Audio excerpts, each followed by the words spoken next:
quand tu dis que le président, c'est une personne qui respecte la Constitution, bon, tout le monde sait, hein, nous tous nous le savons que c'est factuellement faux. Et moralement et éthiquement, est-ce qu'il peut encore être candidat? Moi, je pense que non. Les politiciens sont des menteurs. On est dans une société où on a écarté la norme, on a normalisé l'écart. Est-ce qu'à 93 ans, on se sent encore la force de diriger une jeune démocratie vive et vigoureuse comme le Cameroun? Est-ce que le président de la République aujourd'hui n'a pas servi l'État camerounais au point où il mérite, comme il dit souvent avec son expression, d'aller se reposer au village? Le Cameroun n'est pas une exception. Le Cameroun ne défie pas les lois de la nature.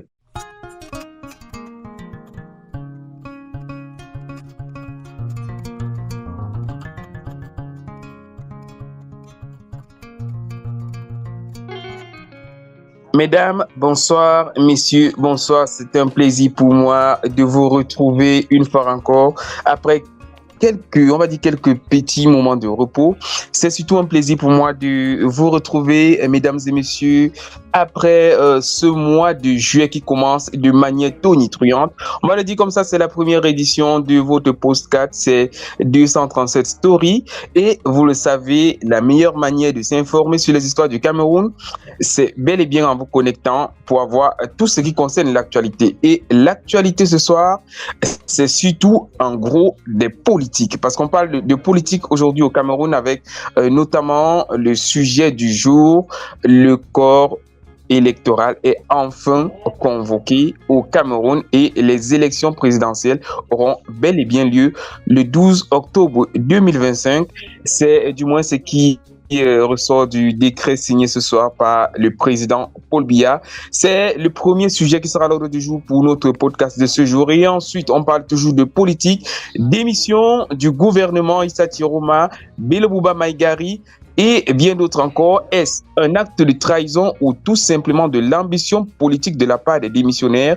On essaiera d'en savoir un peu plus tout à l'heure. Et enfin, on parle de scandale, une fois encore, du côté de l'instance fêtière du football Cameroun, du Cameroun, pardon, soupçon de détournement à la Fédération camerounaise de football après que des lanceurs d'alerte aient révélé une transaction passée par le compte personnel de Samuel Eto'o. De quoi est-ce qu'il est question? Le rendez-vous est pris et c'est tout à l'heure en fin d'émission. Les invités ce soir, bien sûr, parce qu'il faut parler avec tous ceux qui sont présents et qui ont accepté de venir partager avec nous ce petit moment de bonheur et de partage. Eh bien, ils sont nombreux parce que tout le monde a répondu présent. On va commencer par ceux que, je vais dire, qui ne sont pas là tous les jours.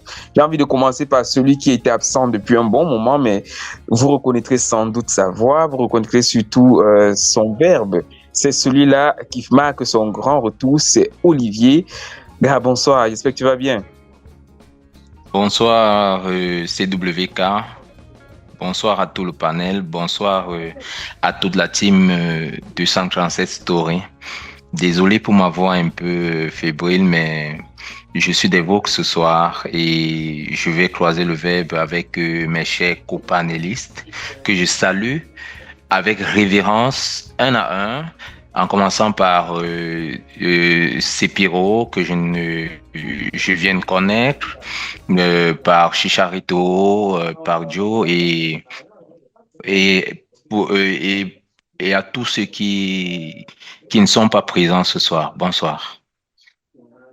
On a envie de dire simplement que Olivier, il fait tu es en convalescence encore, faut le dire vraiment avec la dernière énergie, mais ça n'empêchera pas la qualité des arguments parce qu'il faut le rappeler. Tu as quand même ton bord politique que tu défends. Je vais pas le rappeler ici, ce sera à toi de le faire et je ne pense pas que les autres panélistes vont te louper parce que tu as dit que tu es malade. Ce n'est pas une excuse. En tout cas, je vais passer la parole à Joe, celui-là qui a la voix de Stantor. La plupart du temps, celles-là qui sont nos auditrices, quand elles ont écouté, quand on lit les commentaires, elles disent toujours, mais c'est qui ce Joe? J'ai envie de le rencontrer. Mesdames, vous ne pouvez pas encore le rencontrer maintenant, mais ce qui est certain, vous avez la possibilité de l'écouter chaque jour, que ce soit ici sur 237 Story. Avant, c'était sur 237story.net, mais maintenant, vous avez la possibilité d'écouter sur nos plateformes aussi bien bien sur Apple. Pour ceux-là qui ont des téléphones qui sont sur iPhone, vous avez aussi la possibilité d'écouter sur d'autres plateformes d'écoute en ligne, notamment sur Spotify. Mais on va revenir d'abord sur Joe parce qu'il faut vraiment qu'il se présente et que ça charme un peu les demoiselles au début de notre lancement d'émission. Joe, bonsoir. Bonsoir, c'est WK, bonsoir à tous les co-panélistes. Welcome back à Olivier, qu'est-ce qui nous a manqué? Bon retour, il te manquait plus que quelques jours pour être en incapacité. Heureusement, tu reviens assez tôt pour pouvoir reprendre ton siège. Voilà, c'est toujours un plaisir de croiser le verbe avec vous, c'est toujours un plaisir de discuter des affaires de la nation avec vous. Même si on n'est toujours pas d'accord, on est des enfants du Cameroun et c'est ce Cameroun que nous voulons construire dans une cohésion où les divergences d'opinion peuvent s'entrechoquer, mais toujours dans le respect. Le respect, justement, et il faut le dire, hein, peut-être tu hésites de le dire, mais tu as envie de dire, Olivier t'a manqué parce que tu aimes bien le titiller aussi. Qui aime bien châtie bien. Voilà, peut-être c'est aussi cet excès d'amour dont a besoin le Cameroun en ce moment parce qu'il y a beaucoup de problèmes. Hein. Alors, je vais continuer notamment avec la présentation des panélistes de ce soir. On va dire un panel qui est fortement masculinisé. C'est Piro, vous le connaissez déjà, vous connaissez également sa manière de réagir, vous connaissez quelles sont ses idées, mais aujourd'hui, il a forcément à dire sur le sujet. C'est Piro, bonsoir. Bonsoir CWK et bonsoir à tout le panel. Alors, comment tu vas? La journée s'est bien passée. Prêt et d'attaque déjà pour les débats? La journée s'est très bien passée. On conclut une semaine qui fut plutôt difficile, mais la semaine s'est très bien passée. Le retour des pluies ne facilite pas toujours les choses. Mais bon, nous sommes debout et nous sommes d'attaque, donc ça va bien se passer. Voilà, on va dire simplement qu'on espère aussi que l'émission sera encore plus, va rendre encore plus en forme la fin de semaine. Une fin de semaine que Chicharo est aussi en train de déguster avec nous quand les autres jeunes Camerounais sont en train de peut-être prendre un verre de vin ou bien prendre un verre de jus. Lui, il a décidé de venir plutôt partager de ses connaissances avec vous, le public, avec nous ici sur le plateau. Chicharito, celui qui ouvre la porte, celui qui ferme le bien souvent, comme j'aime à le dire. Mon gars, bonsoir. Bonsoir, c'est WK. La forme? Là, ça va, ça va. Un peu fatigué par la semaine, mais un peu comme tout le monde, je suppose. Mais sinon, toujours heureux d'être là. Je profite de l'occasion pour saluer également Olivier. Ça fait un bon bout. Très heureux de le retrouver sur le panel. J'ai salué également Joe et Sepiro. Et un bonsoir particulier à nos auditeurs et auditrices. Merci une fois de plus pour l'invitation. Voilà qui nous ravit un peu et je vais te laisser un peu la parole parce qu'on va faire le même exercice qu'on fait habituellement depuis quelque temps déjà avec à l'entame de l'émission. Est-ce qu'il y a un sujet qui t'a marqué pendant cette semaine écoulée, un sujet qui n'est pas à l'ordre du jour ce soir? Et bien sûr, il y a tellement de sujets, mais je veux plutôt le sujet principal qui m'a intéressé, c'est les différentes sorties. La première est faite par le ministre de la Communication, Monsieur René Magnès-Sadi, où il parlait du 50-50. Et quelques heures plus tard, la sortie du ministre de l'Enseignement supérieur, secrétaire à la communication du ADPC, Monsieur Famé Dongo, qui parlait quant à lui de 100%. Donc, ces deux petites phrases m'ont beaucoup intéressé. À l'instant, en moins de 3 heures de temps, hein, et sur une grande chaîne internationale quand même. Tout à fait. Donc, voilà, Voilà. c'est l'actualité qui m'a marqué. Ouais. Une actualité vraiment qui aura montré un peu, s'il fallait encore le dire, une sorte de zizanie dans le camp de ceux qui gouvernent. On se demande bien ce qu'il en est de cette candidature. En tout cas, c'est une question qui reviendra forcément tout à l'heure dans le premier sujet. Mais on va continuer avec Sepiro qui a aussi l'habitude. Et juste derrière, ce sera Joe. Sepiro, toi aussi, tu as forcément un sujet qui a retenu ton attention au début ou bien à la fin de cette semaine. Oui, CWK, le sujet qui a retenu mon attention, c'est un sujet qu'on a eu déjà à traiter dans le cadre de cette émission, de cet échange, de ce podcast. Il est relatif au mandat impératif. Il y a deux professeurs qui se sont affrontés sur une chaîne au Cameroun, Canal 2.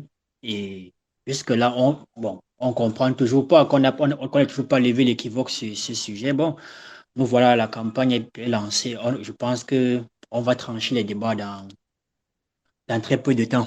Alors, c'est ce qui attire mon attention cette semaine, qu'on n'ait pas toujours trouvé une solution à cette affaire de mandat impératif et autres. Donc, on sera fixé dans quelques jours. Quelques jours justement, ou plutôt quelques semaines pour certains, pour savoir est-ce que certaines personnes ou personnalités pourront être candidats en effet à la présidentielle qui est fixée dans fixée exactement le 12 octobre. Alors, on va passer la parole à Joe aussi, là, sûrement un événement aussi bien au Cameroun ou bien hors de nos frontières qui a marqué son attention et qui n'est pas à l'ordre du jour. Joe. Oui, ces derniers temps-ci, on vit au rythme des présidentielles qui arrivent, des remue-ménages dans les différents camps. Mais ce qui aura marqué mon attention, c'est un peu la convocation des membres des camps du RDPC à la présidence de la République, par le secrétaire général à la présidence de la République. Voilà, c'est un peu ce qui a attiré mon attention cette semaine. Qui a convoqué cela, en quelle qualité, est-ce qu'ils étaient au bon endroit avec la bonne personne. Et dans la foulée aussi, on parlait de cacophonie, il y a le secrétaire général du RDPC, le vice-premier ministre Jean Crété, qui a aussi convoqué les différents parlementaires et forces vives du Fundi à la maison du parti cette fois-là. Donc, ça sent un petit peu la cacophonie à tous les niveaux. Ça sent un petit peu, ça dégage vraiment pas la sérénité qu'on voudrait nous faire comprendre. Et on sent que c'est une ambiance de fin de règne où chacun essaie de se positionner, de positionner ses pions. Et le bateau, on sent que le bateau, il a perdu de gouvernail depuis. On navigue à vue. Chacun essaie d'orienter comme il voudrait à la place du roi. Voilà, on va dire que au Cameroun, en ce moment, c'est un peu la cacophonie sur plusieurs terrains, et ça se fait savoir avec tout ce qui concerne aussi bien le parti au pouvoir que les ministres. On va terminer peut-être avec Olivier qui va aussi se prêter au jeu. Ce sera sa première fois aussi de se prêter à ce style de jeu. Olivier, est-ce que tu as une actualité pendant cette semaine, donc, sur laquelle tu as envie de dire, bon, ce n'est pas l'ordre du jour, mais on peut en parler. Ouais, là, vous m'écoutez? Oui, là, Yes, on on t'écoute t'entend. très bien. J'espère que tu Ah, diras ok. quelque chose qui ne va pas être recorrigé par la suite, hein. Sois-en sûr de ce que tu vas nous dire. Parce que ces Avant même temps-ci, que vous le nous avez débat habitués à des choses. Oh là là, oh là là, oh là là, Allez, je sens que Olivier, on t'écoute. les hostilités ne sont même pas encore lancées, que c'est déjà une guerre là, avec le camp d'en face. Je titille aussi Dio en passant. Je vais rejoindre Dio, hein, en disant que on a l'actualité qui m'a marqué, c'est la convocation des membres euh, du comité central, les membres du RDPC, même si ils abordent la double casquette de ministre, parce que Dieu a dit que c'est la convocation des ministres par le SGPR. Non, c'est la convocation du bord politique du RDPC. Les caciques du RDPC qui ont été Olivier, convoqués. je me corrige, Ben, je rectifie. Je reprends ce que j'ai dit. J'ai dit les ministres et euh, parlementaires, membres du Sénat ministres, et membres même de, s'ils de sont, la Chambre haute et la Chambre basse. Mais même on n'est s'ils pas sont encore dans le membres, débat, hein. même s'ils sont membres du Sénat, ils font C'est vrai qu'on n'est pas partie encore dans le du débat, bord, justement. ils font On va partie y arriver. du bord politique du RDPC. C'est ce que je voulais rectifier. Et cela prouve à suffisance que le RDPC va debout contre un seul homme pour adouber encore la candidature de son Excellence Paul Biya, président de la République du Cameroun. Et tout sera fait pour que le 12 octobre, nous sortions encore vainqueurs. Ah, ça se voit tout de suite que tu es dans le 100%. OK. Je ne dirai plus rien. D'accord. Peut-être moi aussi, je vais vous rejoindre et il y a mille et un sujets sur lesquels on pourrait revenir, mais il y a ce sujet toujours qui a eu lieu, je pense hier, c'est Ferdinand Gongo qui a repoussé à travers une note, qui a repoussé la conférence des chefs d'État qui devait avoir lieu normalement le 15 juillet, si je ne m'abuse au niveau de la date. Et il a fait un report disant que le président Paul Biya demande à ce qu'il demande aux autres ambassades des différents pays qui étaient déjà prêts à arriver pour le Cameroun, à leur demander, a dit simplement que la conférence, le fait de la CEAC, la conférence économique des États de l'Afrique centrale est simplement reportée. Et on n'a même pas donné de date de report, simplement elle est reportée. Bon, c'est quand même assez grave, soit le chef de l'État est fatigué, soit il est super occupé, bref. Toujours est-il que c'est l'information qui est encore en cours depuis hier. Cette information qui aurait aussi pu être parmi les sujets du jour. Mais bon, le sujet du jour qui est Mais plutôt... pourquoi vous dites toujours que soit le chef d'État est fatigué? Pourquoi vous ne dites pas que nous sommes dans une période cruciale où on se prépare pour les élections? Bon, Pourquoi on peut vous venez simplement toujours dire dire que... qu'il est fatigué? Non, mais Olivier, ce n'est pas Ah, une accusation. C'est que nous sommes... la non, conférence a lieu à Yaoundé. les, Le chef de les, l'État qui ne peut pas être disponible en une seule journée pour ouvrir au moins le débat avant de laisser les autres. la Laisse attendre. disponibilité se fait selon un agenda. Et si C'est l'agenda ne le le Cameroun permet qui a fixé pas, l'agenda au départ. mais ça tombe à Olivier, Olivier, Olivier, Olivier, Olivier, une Olivier, il faut période pas qu'on supporte, il faut pas qu'on assez parle pour critique. parler, Olivier. Il faut pas qu'on Non, parle pour parler. On dit que on renvoie, gouverner, c'est on, prévoir. on renvoie tout. On renvoie tout. Gouverner, c'est prévoir. On a vu des Gouverner, chefs d'État étrangers, et même occidentaux, qui ont dû annuler leur visite à une certaine conférence, à une certaine réunion avec des de raisons bien haut niveau, précises. Avec des raisons parce bien que, précises. Avec mais des raisons oui, bien c'est précises. Mais c'est la raison que nous demandons. le, C'est tout ce qu'on demande, c'est la mais raison. nous sommes en période Je électorale. vais faire comme Non, Chicharito tout à on l'heure. Je vais dire que suppose, ce n'était pas on encore le débat.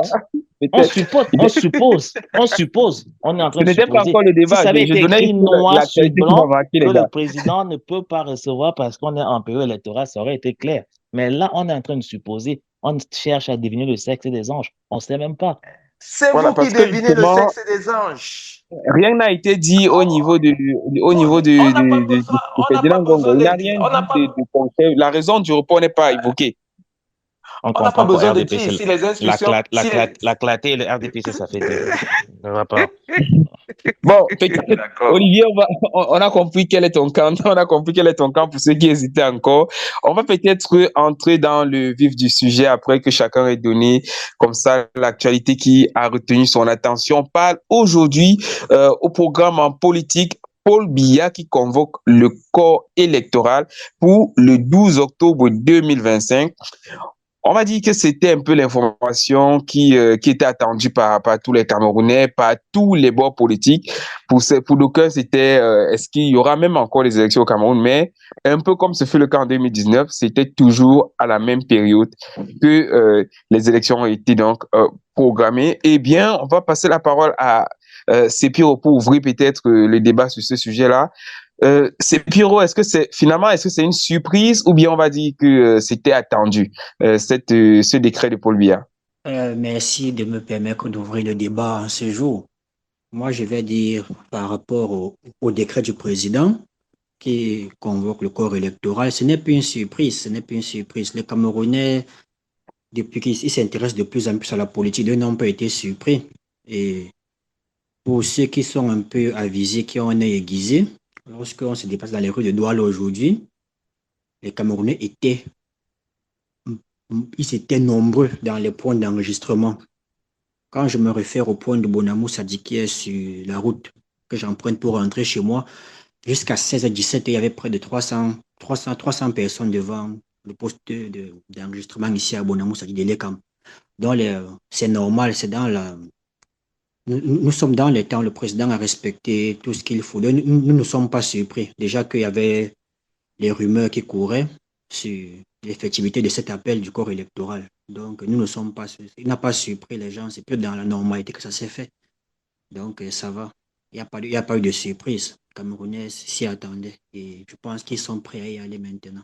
D'accord. Donc, je disais justement la manière avec laquelle les Camerounais se sont rués, parce qu'il faut le dire vraiment, ces 3 derniers jours, au niveau des points d'inscription de l'ECAM, on a eu cette impression que depuis le début, il se disait toujours non, je le ferai après. Bon, je le ferai après. Et je suis certain qu'il y a plus des dizaines de milliers qui n'auront sans doute pas l'occasion d'exprimer vraiment leur choix en octobre pour la simple raison qu'ils ont tellement traîné. Parce qu'il y a eu beaucoup, beaucoup de personnes et c'était pas facile de pouvoir satisfaire tout le monde. Il y a des endroits où c'était tellement touffu.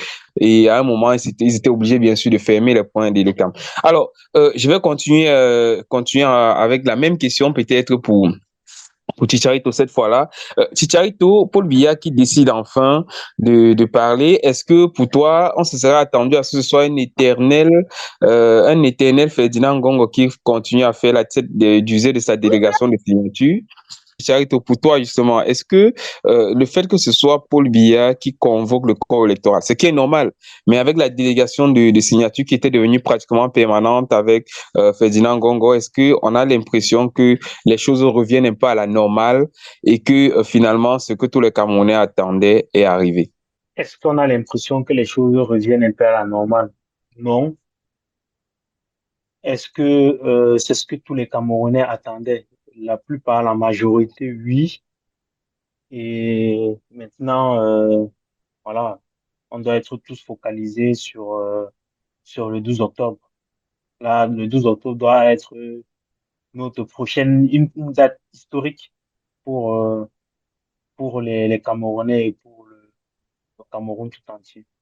Donc, ouais, un peu succinctement ce que je peux dire par rapport à ta question. C'est de- Mais Chicharito, quand on écoute ce que tu dis, on comprend que c'est la normalité en fait, la normalité revient. Pour un pays comme le Cameroun, on est très peu habitué à ce qui est normal.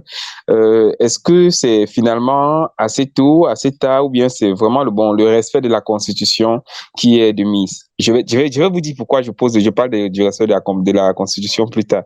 Du moins, c'est la Non, prochaine personne qui aura la question. ouais, non, mais c'est juste peut-être que ma précédente réponse n'a pas été claire. Pour moi, il n'y a, comment il a dit ça? Moi, je n'attendais pas plus que ça. Donc, ce qui vient de se passer, pour moi, ne veut pas dire que on retourne à la normalité. Ce n'est pas cet acte-là qui peut m'amener à être aussi péremptoire. Pour que les choses ne reviendront plus à la normalité. Et comme je le disais tantôt, en tout cas, ne reviendra plus à la normalité avec le gouvernement actuel. Et comme je le disais, cap sur octobre 2025 pour que une nouvelle équipe dirigeante vienne au Cameroun. Et voilà, en ce moment-là, on va maintenant espérer que le Cameroun redevienne un pays normal, tout simplement. Justement, ça me permet, comme je le disais tantôt, de parler de la Constitution, de poser la question à Olivier.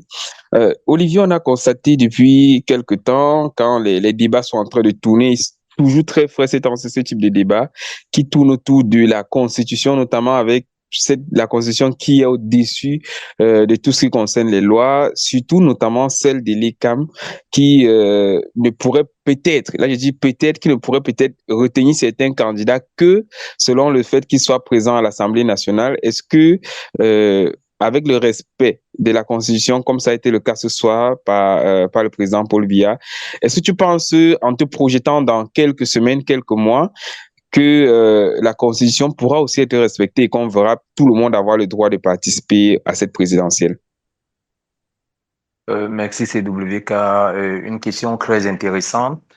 Déjà, je voudrais rappeler aux uns et aux autres ici, à mes chers copanélistes, que le président Paul Biya a toujours été un homme d'État et une personne qui ne marche pas sur la Constitution, qui a toujours respecté cela. Euh, D'aucuns se plaignent excuse-moi de revenir un peu, de rembobiner un peu à ce que tu étais en train d'échanger avec Chicharito sur la délégation de signature qu'avait le SGPR le Ferdinand Gongo. Ferdinand Gongo. Oui, déjà, la délégation de signature, c'est constitutionnel. C'est juste que cette délégation de signature est encadrée. Le SGPR, en aucun cas, ne peut convoquer le corps électoral. Il n'y a que, il n'y a que le président de la République seul qui peut le faire. Et c'est pourquoi sur ce communiqué, sur ce décret, cette convocation, vous avez vu, c'est la signature personnelle du président Paul Biya qui a été apposée dessus. Et ce qui fait foi actuellement et que les choses sont lancées, les élections peuvent, le processus électoral peut commencer. Bon, parlant de constitution, comme je le disais, le chef de l'État a toujours été quelqu'un de très constitutionnaliste, qui respecte la Constitution. Et le tout n'est pas la convocation actuelle. Le plus dur reste à venir pour les candidats qui vont se présenter au scrutin qui va se passer le 12 octobre prochain. Et c'est là que tout va se jouer. On connaîtra la liste définitive des candidats qui seront retenus pour la course à la présidence, au poste de président de la République du Cameroun. C'est ouvert à tout le monde, mais encadré encore par une constitution. Le Cameroun a une constitution qui est légale et on ne pourrait marcher sur la constitution. Alors, moi, je ne vais pas stigmatiser, par exemple, les autres candidats. Je ne souhaiterais juste qu'on respecte la constitution et rien que la constitution pour pouvoir donner la chance aux différents candidats pour pouvoir participer à cette élection présidentielle. Quand on dit que tout Camerounais, tant qu'il est en âge de pouvoir se présenter aux élections, à l'élection présidentielle, doit le faire, même s'il y a 10 000 partis. Lorsque vous respectez déjà la Constitution, vous devez être représenté, vous devez participer à la course. Mais maintenant, que dit la Constitution? Si la Constitution dit que il faudrait il faudrait X plus Y qui va donner droit de validation de la candidature, alors il ne faudrait pas venir présenter juste X et puis vouloir prétendre être candidat demain. Non, il faudrait présenter X et Y. Et je pense que beaucoup de candidats ont comment je vais appeler ça, ont déjà tous les dés pour pouvoir représenter leur candidature normalement. Et je souhaite que les candidatures soient validées selon la Constitution et rien que la Constitution. On ne tolérera, les Camerounais, dans leur immense majorité, ne toléreront aucun sabotage de la Constitution. On ne marchera pas sur notre Constitution qui est le garant de la liberté et de la paix au Cameroun. C'est ce que je peux apporter en début. Olivier, je suis d'accord avec ta chute.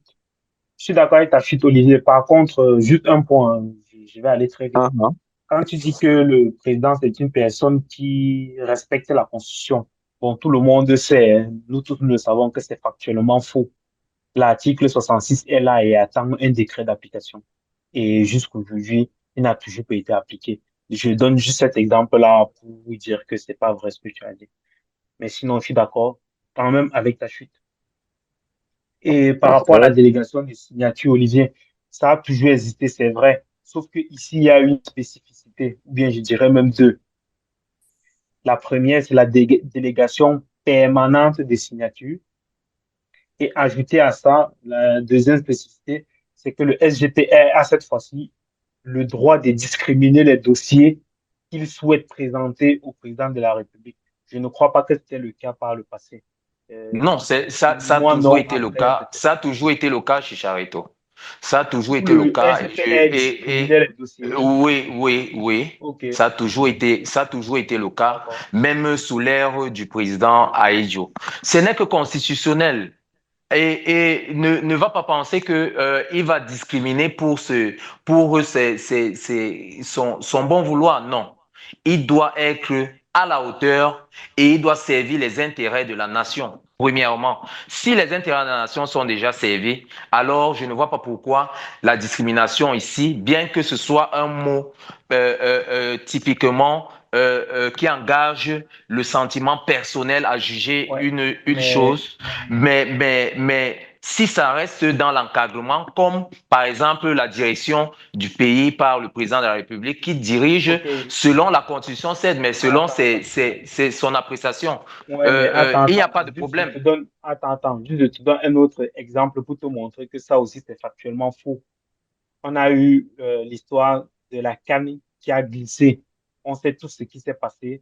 Donc factuellement, les dossiers discriminés, ça aussi c'est factuellement faux. Mais je ne vais pas monopoliser la parole, il y a encore Joe qui n'a pas parlé.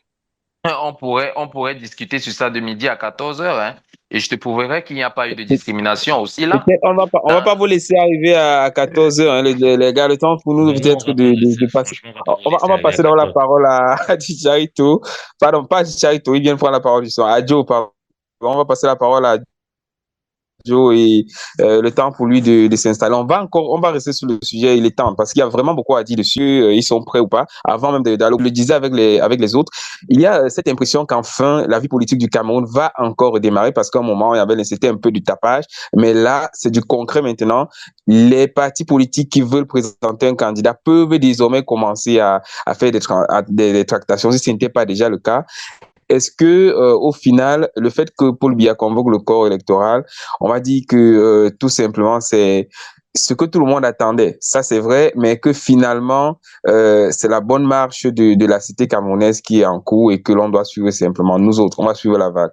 Bah, oui, je crois qu'il a été élu pour ça, pour respecter pour respecter la Constitution. Et on en vient à trouver ça extraordinaire aujourd'hui que le président convoque le corps électoral alors que c'est quelque chose qui est tout à fait normal, qui va dans le sens de la vie de la nation. Donc, comme disait le professeur Hubert Mononjana, on est dans une société où on a écarté la norme, on a normalisé l'écart. Le fait qu'on convoque le corps électoral, nous trouvons ça extraordinaire et on est sûr de qui va attendre, qu'est-ce qui va encore se passer. C'est bien la preuve que tout n'est pas dans les normes dans ce pays. Et à un moment où, quand on fait quelque chose qui est normal, nous, on se dit toujours que non, il y a un entourloupe quelque part, il y a quelque chose qui ne va pas bien marcher, ils vont nous la sortir à l'envers quelque part ou à un moment donné. Oh Donc, là là, oh là là, oh je là fais le là. commentaire de ce que CWK a dit. Il a dit, est-ce qu'il y a quelque chose qui se cache derrière? Donc, je suis en train de commenter, évidemment, ce qu'il a dit, que quand on nous sert quelque chose qui est normal, on se doute bien quand même avant. C'est comme quand tu vas chez quelqu'un qui te donne jamais à manger. Et un jour, tu arrives chez lui, il te donne à manger, tu te dis, ah, il faut que je me méfie avant de manger quand même. C'est-à-dire Alors, que peut-être, les Joe, Camerounais, les sans te Camerounais couper, ont des Joe, hein. préjugés actuellement, hein. Bon, Ou de Olivier, préjugés. je relance Joe et je sais que les débats vont se suivre de toute façon. Joe, je voulais poser la question qui va aller à Olivier aussi juste après. Joe, est-ce que tu penses que Paul Biya, à l'état actuel, peut être candidat à cette élection présidentielle? Et là, juste après, Olivier peut prendre la parole. Euh, Paul Biya, jusqu'aujourd'hui, est camerounais. Il jouit de ses facultés, il jouit de ses droits civiques. Donc, il peut être candidat. Il peut être candidat à l'élection présidentielle. Maintenant, Est-ce qu'il sera le candidat du RDP? ça, c'est le droit, ça, c'est techniquement. Maintenant, si on est dans la technique, est-ce qu'il sera le candidat du RDPC? Le RDPC, d'après ce qui s'est dit au RDPC, dans le test, on dit que voilà, au dernier congrès, le président élu est le candidat naturel. Seulement que le dernier congrès du RDPC date de Mathusalem. Comme disait Léon Onanatelli, on ne sait même plus est-ce qu'il a un droit d'être candidat. Ça, c'est technique. Maintenant, sur un point de vue moral et éthique, est-ce qu'à 93 ans, on peut encore donner? Est-ce qu'à 93 ans, on se sent encore la force de diriger une jeune démocratie vive et vigoureuse comme le Cameroun, à courir sur 1000 chantiers, sur un pays en construction qui devrait être en construction? Est-ce qu'à 93 ans, on peut encore servi normalement. Est-ce que le président de la République aujourd'hui n'a pas servi l'État camerounais au point où il mérite, comme il dit souvent avec son expression, d'aller se reposer au village? Nous, je pense on devrait militer pour que le président aille se reposer parce qu'il a assez donné. Et maintenant, il faut qu'on le laisse.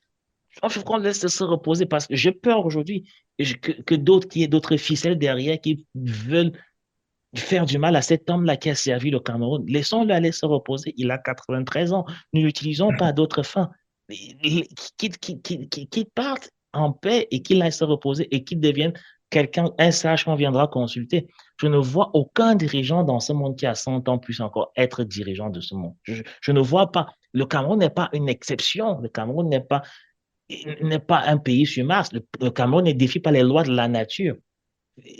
Pour un citoyen normal, aller à la retraite à 60 ans, c'est normal parce qu'on se rend compte qu'à 60 ans, voilà, on a atteint un niveau où on donne plus. Mais pour être président, c'est un métier qui use et qui prend tout le temps.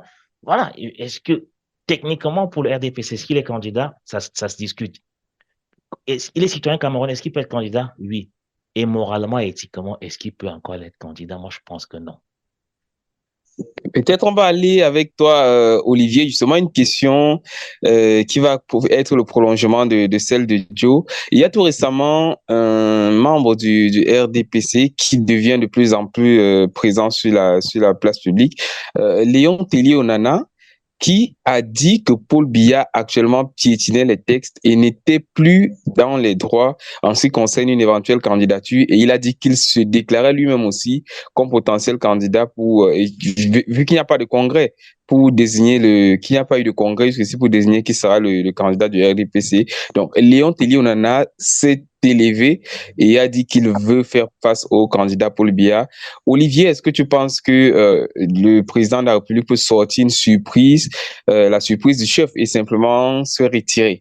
CWK, je dirais que jusqu'ici, ce n'est qu'une supposition, mais une supposition qui semble vraie, parce que nous voulons que ce soit toujours notre champion qui puisse être candidat. S'il en a encore la force, nous lui Vous voulez que ce soit poserons Est-ce que vous notre voulez que ce soit champion. Notre champion, c'est Paul Biya. Nous voulons que notre champion soit candidat et nous avons lancé une campagne de soutien. Qu'est-ce qui se passerait si Paul Biya refuse d'être candidat? Est-ce qu'il y a un plan B? Est-ce qu'il y a une sorte de vice, de deuxième personnalité qui peut s'ériger? Déjà, c'est une hypothèse que nous écartons de notre pensée. Déjà, parce que nous avons mis notre pleine confiance sur le président Paul Biya. Je rejoindrai peut-être mes copanélistes qui ne sont certes pas du bord politique mais qui ont nous aussi au sein du RDPC, nous sommes des jeunes. Nous aspirons à ce qu'il y a de meilleur. La jeunesse au RDPC, ça commence à 70 ans. La jeunesse au Cameroun, c'est ça. Mais maintenant, le problème est que ces pentes du régime qui sont là, nous ne voyons pas en eux, comment je pourrais dire, un dauphin autre que un dauphin qui pourrait prendre la place, par exemple, de notre candidat, notre champion. Déjà, je suis en train de m'éloigner. Des candidats crédibles. Prends Biya ou bien Ferdinand Gongo ou même encore Fameux Dongo, pourquoi pas? Est-ce que ce ne sont pas des candidats crédibles pour être à la tête du RDPC si jamais le président de la République décide de ne pas être là? J'en viens. Si le président de la République décide de ne pas se porter candidat, et c'est selon son bon vouloir et selon son ressenti, Paul Biya n'a jamais été forcé à rester accroché au pouvoir. Il a toujours eu l'appel de ce peuple-là qu'il aime pour pouvoir... Olivier, on te suit. Allô? Oui, on te suit. Oui, il a toujours été celui-là qui a demandé, est-ce que je peux je peux encore porter votre confiance? Et nous avons dit oui, et il s'est porté candidat. Bon, venons Olivier, à, Olivier, à Olivier, Léon, je t'interromps pas. Je t'interromps pas, Olivier. Je oui, voudrais savoir oui. par quel biais, par quel moyen il a souvent demandé cela lors des congrès, ou bien c'est vous seulement dans vos mails, vous recevez les choses et vous répondez. Non, c'est pas dans des mails. Nous avons une Par jeunesse quel biais, dynamique. par quel biais Nous vous avons, recevez, non, nous, par quel nous biais avons, vous recevez ça? Une question nous, simple, hein? par quel biais, comment? Nous avons une C'est lors jeunesse des congrès dynamique. qui vous dit ça. Mais non, Olivier, tu fais du Écoutez, blabla. Vous écoute, avez une jeunesse écoute, dynamique. écoute, Qui non. a dit que le président a souvent On a une consulté pour savoir jeunesse, si... on a une jeunesse dynamique. On a des représentants consultants qui vont à la rencontre du président et nous ne suivons que ces jeunes. La représentativité au sein du RDPC est effective. Ça veut dire Ben, que si nous avons, c'est lors des bureaux politiques, c'est lors des congrès, ben, c'est lors des réunions du comité ben, central. C'est ce que je pose ben, comme question. Simple. lors des réunions du comité central, lors des réunions internes au RDPC, lors il y en a, il y a Il faut plusieurs, préciser que ce sont des réunions auxquelles le président du parti n'assiste pas, ça c'est clair. Les réunions peuvent se passer de différentes manières. On ne va Non, pas, mais on juste va ici, pas, on est d'accord on on va n'a pas pas vu une chercher. réunion où il On a ne va pas vous assisté. donner, on Olivier, va pas Olivier, vous donner, tu on va comprends que pas c'est vous Ce sont des donner. réunions publiques parfois. Écoutez, c'est on ne va difficile, pas vous Olivier. donner. Ce n'est pas On te ça le pose une débat. Ce question, n'est pas on ça. te pose une Ce question n'est pas simple. ça. Par quel Je n'ai, moyen vous le faites souvent? Des c'est, grandes démocraties, il y a des congrès, c'est il y a des propre, bureaux c'est politiques propre, et c'est qui sont propre au souvent sanctionnés RDPC. par des tests. Mais je veux savoir. C'est propre au RDPC. Je ne Mais demanderai le pas à d'autres RDPC ne partis. réinvente pas Je la ne, roue. je ne Le RDPC demanderai pas à n'invente d'autres. pas la roue. Je ne demanderai pas à d'autres partis comment ils font pour savoir que Ben, on a vu. c'est Tous eux les partis ont candidats tenu qu'on leur congrès. Ils ont tenu leur congrès. Tous les veut partis ceci. ont tenu leur Bon, là congrès. n'est pas le débat. Là n'est pas le débat. Là n'est pas le débat. Nous avons parlé nous parlons ici de démocratie, nous parlons de liberté. D'accord, Olivier. Justement, si tu permets, Olivier, juste pour Léon Télé recevoir, Onana. justement, parlons de Léon Oui. Télé Onana. Parlons Léon de Léon Télé Télé Onana, Onana. qui justement est le Oui, sujet qui fait partie du qui sujet. est, je vais mettre ça entre parenthèses, hein, entre parenthèses, qui a émis des propos comme quoi le président Paul Biya n'est plus légitime. Le président Paul Biya lui-même, il va se présenter en tant que candidat à cette élection présidentielle. Alors, il a toute sa liberté. Il n'y a pas eu une communication dessus pour dire que non, il va falloir empêcher que cette personne se présente et tout le monde est libre de se présenter. Vous pouvez être dissident du RDPC aujourd'hui et vous présentez à l'élection présidentielle. C'est votre bon droit. On va pas vous arrêter manu militari. C'est un droit civique que chaque Camerounais, moi-même, je peux me présenter en tant que candidat à l'élection présidentielle, malgré que je suis un fervent partisan du RDPC. Si je vois que mes aspirations ne convergent plus avec ceux de mon parti, alors je suis libre de créer un parti. Et en politique, c'est de bonne guerre. On peut dire aujourd'hui que tel n'est pas légitime ou bien tel n'est pas légitime, mais faites-le dans le strict respect. Et je ne pense pas que ce Léon Télé Onana, lui, comment je peux dire, il a commis un crime de dire qu'il va se présenter ou bien il va faire ceci. C'est son bon vouloir. Qu'il se présente et qu'il pose un dossier de candidature. Et lorsqu'il est retenu, il a ses sympathisants. Alors, ses sympathisants vont le voter. Et au soir du 12 octobre, on va voir ce que ça va donner. Ce n'est pas quelque chose déjà escompté. Chacun a sa chance. C'est ce que je peux dire à ce niveau-là. On note bien, Olivier, mais toujours est-il que ce n'est pas une question. Hein, je le dis simplement comme ça.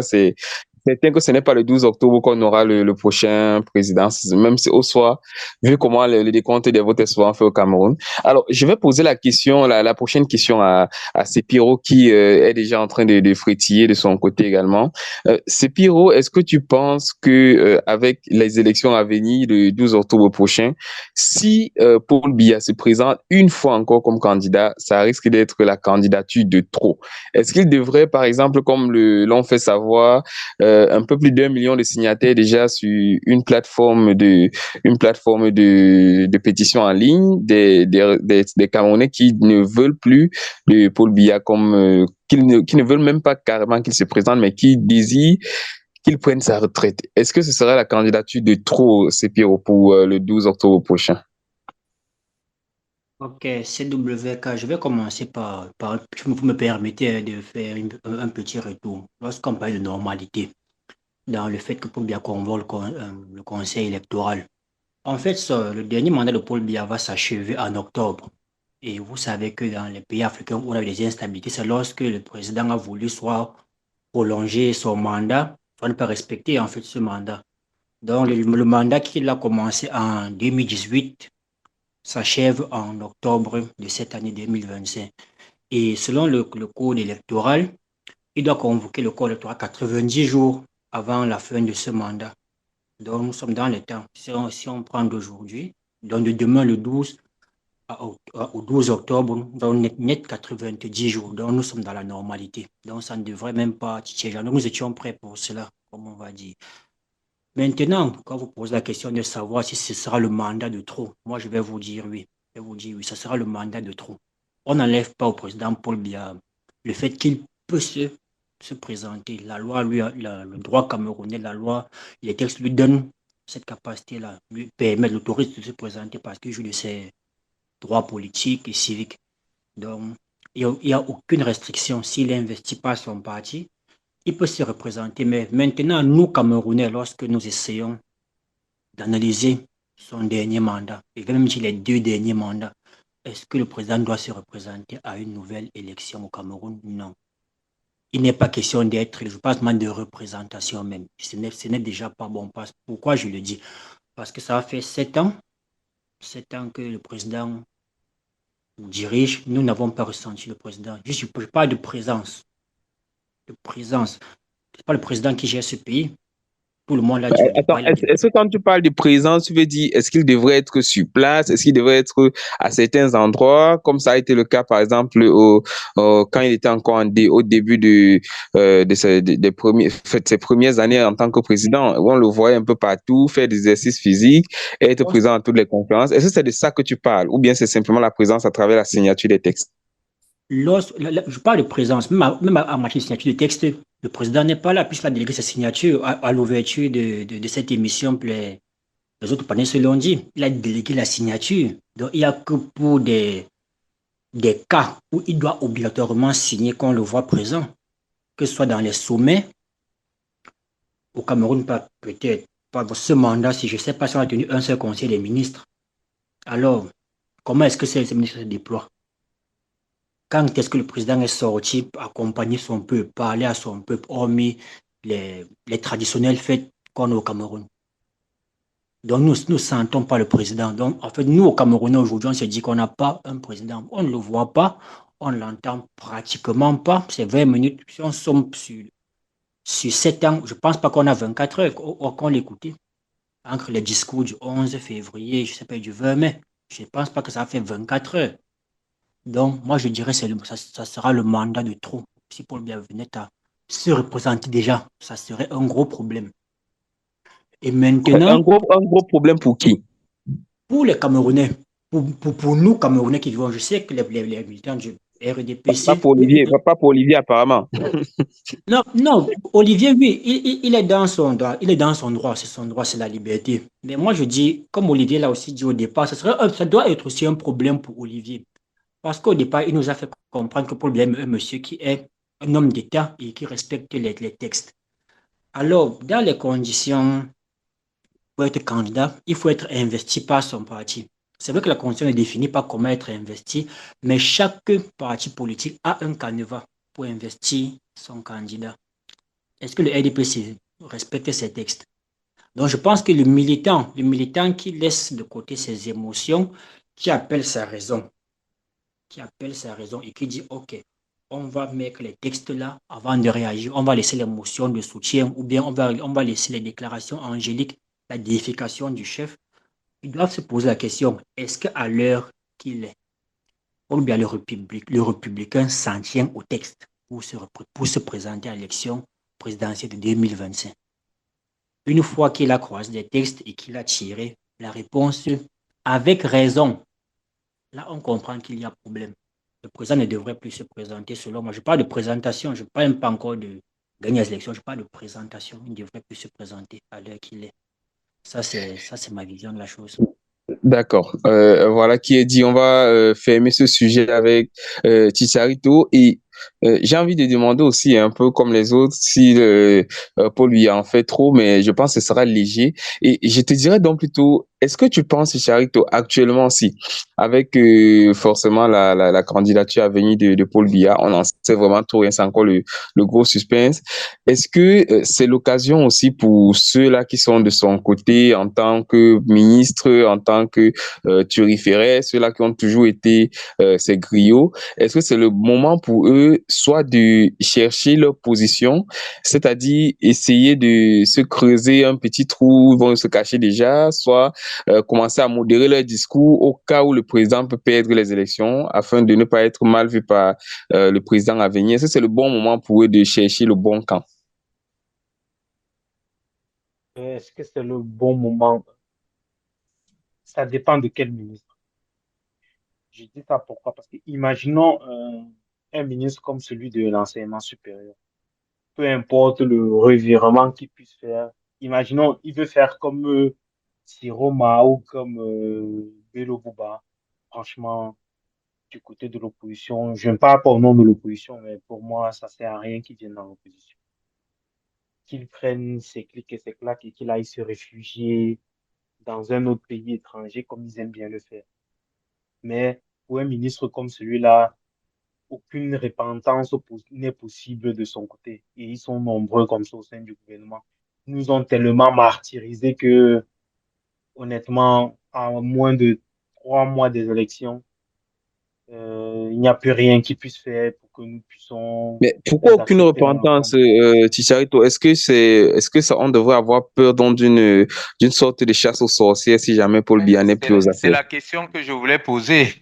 Est-ce que Olivier, c'est une question de revanche Olivier, ou Une bien chasse aux c'est... sorcières, Olivier, Chicharito. je crois que nous n'allons pas jouer au naïf.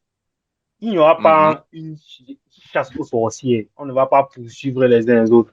Mais Qui d'abord ne des va pas personnes. poursuivre les uns les autres? Qui? Attends, laisse-moi finir, Olivier. Des personnes doivent rendre gorge. Personne ne va C'est rendre gorge impératif. puisque nous allons plébisciter le président Paul Biya. Personne ne va Oui, rendre très bien. gorge. Oui, ça, c'est ton point de vue. Et c'est même là où je voulais en venir quand Joe Sepiro disait que non, c'est le mandat de trop. Il doit se présenter. Il doit battre campagne. On va le voir tenir un meeting d'1 heure à Bafoussam. Pourquoi? Une heure, Est-ce que d'une heure. ça entre dans la Constitution? Tu ne vas pas me laisser finir. D'une Un homme- heure à Meyomé Sala. On va le voir tenir un meeting d'1 heure à Menganga. Il ne va pas tenir ça. Hey, On y, Très Chicharito, bien. on y va, Chicharito. On va t'écouter d'abord, Chicharito. On va passer la parole à Olivier après. Il n'y a pas de souci, c'est le cas. Olivier dit que non, il ne va pas tenir de meeting. Je sais plus, les 18 minutes ou les 12, pardon, ou les 12 minutes de la dernière campagne, je crois que la leçon a été retenue. Tout le monde, même celui qui refuse de voir, tout le monde a bien vu que ce mandat a été un mandat par procuration. Tout le monde a vu que ce n'est pas lui qui a dirigé ce pays, pardon, qui a dirigé ce pays pendant 7 ans. Et que les 7 prochaines années, tout le monde sait que ce n'est pas pour lui. Tout le monde sait que c'est pour ceux qui sont derrière, qui veulent diriger par procuration. Ça, c'est connu et c'est sûr. Et c'est la Non, raison mais, pour laquelle, non, mais personnellement, Les Camerounais ont la boule de cristal, hein. Non, il n'y a pas une question de bout de Bon, cristal. La c'est son volonté, avis aussi en même excuse-moi. temps. C'est son Attends, avis. attends. On le laisse Non, défendre non, son avis, Olivier. il n'y a Si pas de Olivier, problème. C'est si Olivier interactif. Il n'y a pas permettait de qu'il souci. finisse.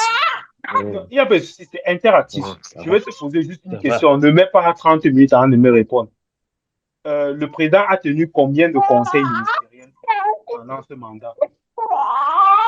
Est-ce que tu peux me répondre, Olivier, s'il te plaît? Bon, je ne vais pas, je vais te dire que, je Non, vais te dire qu'il y Olivier, a, réponds à ma question. C'est je mon vais temps te de dire parole.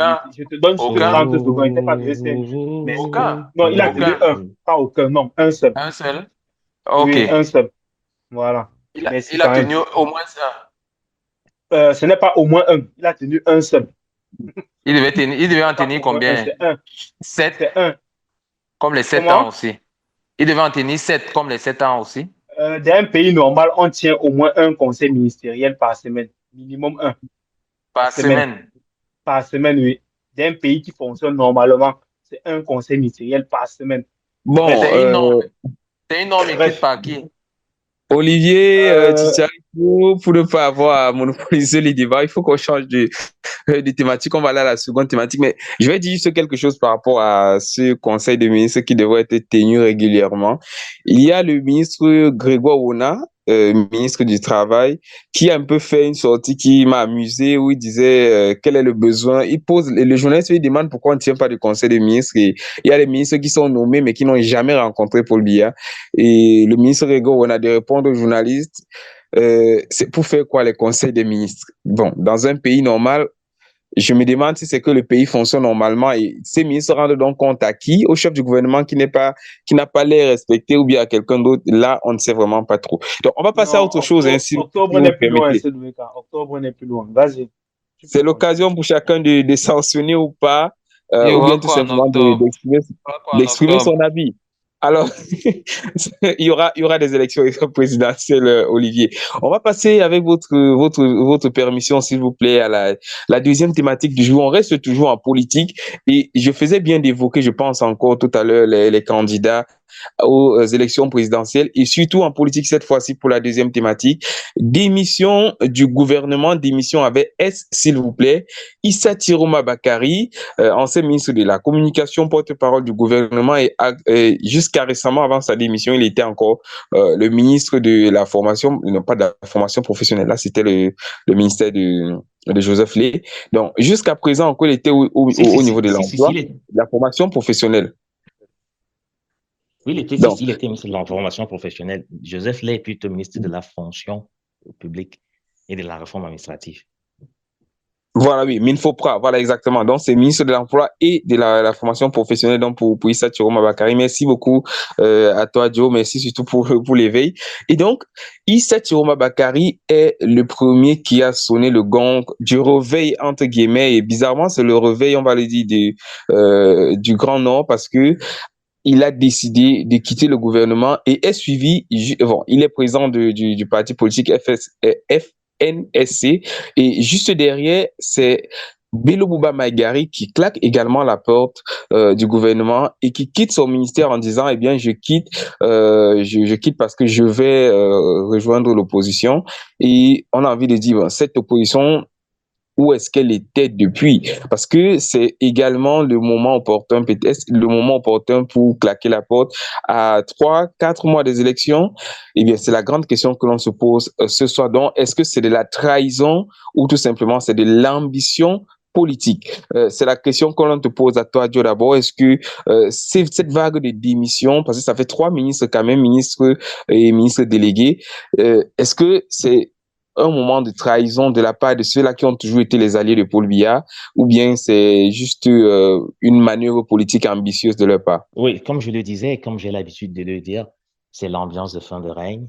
On sent que le berger, le berger, il est pas là et les moutons sont un peu perdus.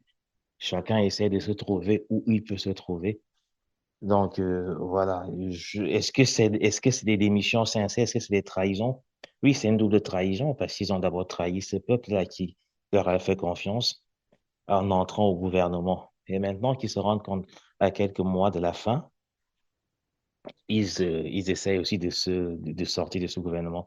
Est-ce qu'ils vont est-ce qu'ils sont dans l'opposition ou est-ce qu'ils sont dans une forme d'opposition? Voilà, on ne saurait pas trop dire, mais toujours est-il que, quelle que soit la force qui rejoint les forces de changement en J'adore ce le moment. jeu de mots. Est-ce qu'ils sont dans l'opposition ou dans une forme d'opposition? Faudrait bien, Ouais, faudrait bien comprendre le petit ouais, jeu qui est placé là. Mais je te ouais. pose encore donc la question à toi, Joe. Est-ce que justement, le fait que ce soit seulement une faction de ministres issus majoritairement du Septentrion, est-ce que ce sont des calculs? Et on a vu récemment encore les deux, que ce soit Bello Bouba Maïgari ou bien Issa Tiroma, qui ont eu à se rencontrer dans le Grand Nord. Est-ce que c'est fait exprès de se retirer C'est purement exactement à ce exprès. moment-ci? Quand on sait que le Grand Est-ce Nord, qu'on peut redouter d'une alliance et d'une fraction de vote, des votants, pardon, du Grand c'est Nord? politique. C'est Par politique. puis. C'est purement politique. On sait que le Grand Nord, ils apportent 35 à 40% de voix. Donc, leur voix compte. Donc, forcément, ces membres du gouvernement, ils sentent la base aussi qui les pousse quelque part. Il faut qu'on revienne un petit peu en arrière quand on a vu principalement les évêques du Grand Nord. On a fait un débat ici. Dire que voilà, même le diable ferait mieux. On a eu des évêques, l'évêque de Ngaoundéré aussi qui a fait une tribune pour parler de cette forme de fatigue. Et on a un petit peu on sent les nordistes de plus en plus qui se disent, nous sommes fatigués, on n'en veut plus. On a vu la tournée du SGPR dans l'extrême nord où elle a été bloquée quelque part. Donc, on sent que, voilà, ces ministres ont senti que ce peuple-là est en train de lâcher et que le Grand Nord devient un terrain où les autres membres, où les autres partis d'opposition sont en train de vraiment s'y installer vraiment. Eux étant des anciens membres, étant des anciens opposants de cette région, qui portaient la voix de cette région, se sont dit, mais non, c'est en train de nous échapper quelque chose.